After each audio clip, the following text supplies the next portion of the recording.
Beralih ke informasi lain mengenai kasus tewasnya bocah 9 tahun di rumah mewah, yang ini ada update-nya, Tribuners, di mana pakar psikologi forensik yakni menduga adanya kasus ini, yakni korban bocah 9 tahun ini bukan target utama dari pelaku.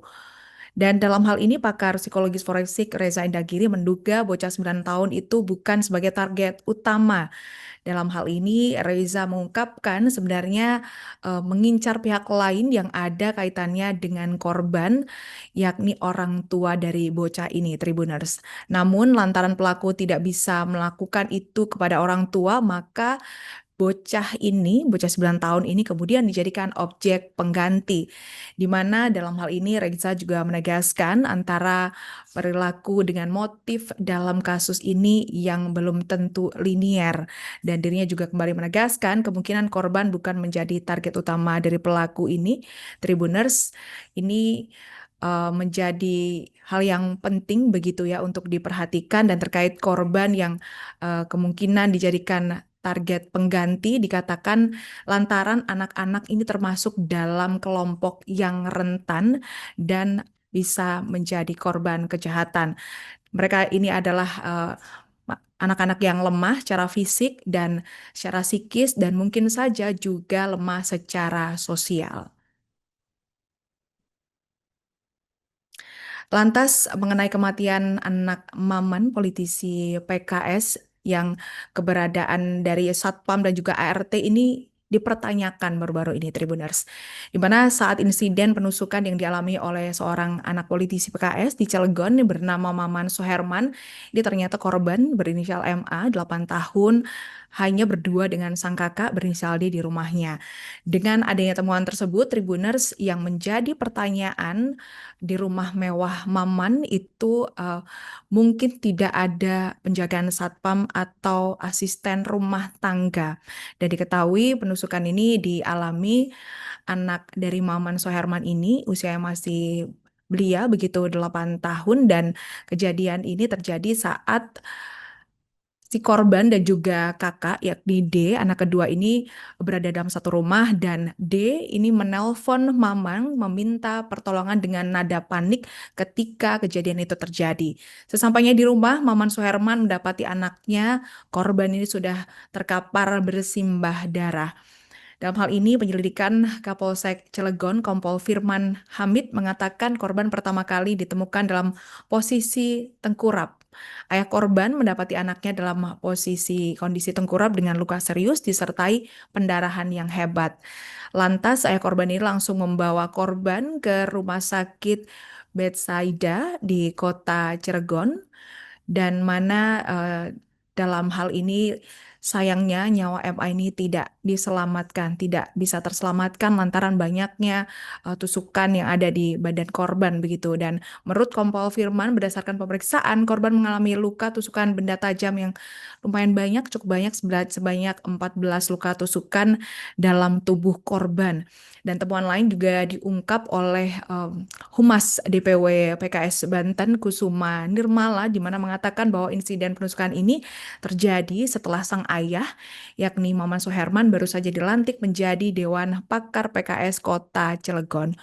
Korban ini merupakan putra dari Maman Soherman, Dewan Pakar PKS Kota Cilegon, yang baru saja dilantik 4 hari sebelum kejadian ini berlangsung terjadi begitu. Dan sempat juga ini diduga karena adanya kejadian ini, sempat diduga perampokan lantaran anak dari Maman yang kelas 4 SD ini mengaku mempergoki dan juga berteriak begitu. Disebutkan juga kelompok perampok ini ya, ada perampok ini panik langsung menusuk anak tersebut dengan pisau, dan eh, naas tidak dapat terselamatkan. Namun kecurigaan ini dipatahkan dengan adanya keterangan dari Kasat Reskrim Polres Cilegon, AKP Yoga Tama, yang mengatakan bahwa MA, anak Maman, bukan korban perampokan. Lantaran ini tidak adanya ditemukan barang-barang yang hilang di TKP, dan kasus ini dialami adalah pembunuhan begitu. Dan polisi saat ini telah memeriksa 8 saksi, mulai dari keluarga hingga tetangga korban. Dikabarkan polisi juga telah mengantongi identitas terduga pelaku dalam insiden ini. Mengenai fakta baru dan sosok yang dicurigai, ini dikabarkan terungkap di kasus pembunuhan anak politisi PKS di Cilegon, Tribuners. Anak dari pasangan politisi PKS, Maman Soeherman dan Bos Bang, ini tewas ditusuk di rumahnya begitu ya, dan motif pembunuhan dari anak Maman ini hingga kini belum terjawab lantaran polisi menyatakan bahwa pelaku tidak mengincar barang berharga milik korban dan juga sang istri. Maman Soeherman merupakan politisi PKS yang baru saja dilantik menjadi Dewan Pakar PKS Cilegon pada 14 Desember 2025 kemarin. Dirinya juga dikabarkan pernah berlaga di Pilkada 2020 menjadi Wakil Wali Kota Cilegon. Selain berpolitik, Maman ini juga pebisnis. Dirinya memiliki beberapa PT, beberapa perusahaan, dan sang istri merupakan seorang bos di salah satu bank swasta di Indonesia, begitu ya, salah satu bank yang ada di Indonesia. Dan anaknya yang berusia 9 tahun berinisial MA ini tewas lantaran terkena tusukan begitu ya. Sebelumnya dikabarkan perampokan, namun dipatahkan kabar itu oleh pihak kepolisian, dan MA ini tewas dengan luka tusuk di rumahnya sendiri di Perumahan Bukit Baja Sejahtera atau BBS 3 Cilegon, Banten pada Selasa 16 Desember 2025. Kapolsek Cilegon, Kompol Firman Hamid ini mengatakan bahwa tidak ada barang yang hilang, dan sebenarnya dalam hal ini Kompol Firman ada saksi kunci yang sudah dikantongi. Dia adalah anak kedua dari Maman yakni berinisial D, dan D lah ini yang pertama kali menelpon Maman Soeherman untuk meminta pertolongan kepadanya begitu dengan adanya kondisi rumah yang saat itu dikabarkan sang adik dalam kondisi bersimbah darah, dan begitu juga kondisi yang disampaikan oleh Maman. D ini menyampaikan dalam kondisi begitu panik dan meminta pertolongan kepada Maman. Bahkan terdengar suara teriakan, Tribuners, dan kini muncul juga kecurigaan lantaran rumah mewah itu dimiliki oleh Maman ya, hanya dihuni oleh anaknya saja, dua anaknya yakni korban dan juga sang kakak berinisial D berusia 9 tahun. Begitu, dan narasi yang beredar di mana Maman Soeherman ini baru saja memecat pegawainya, Tribuners.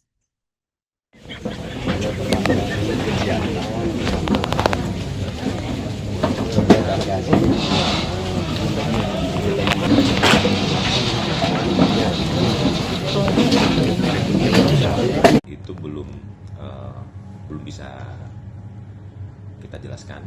Dalam hal kita masih melakukan penyelidikan untuk jumlah saksi sementara yang sudah kita lakukan pemeriksaan itu ada 8 orang, termasuk yang ada di lingkungan sekitar dari tempat kejadian.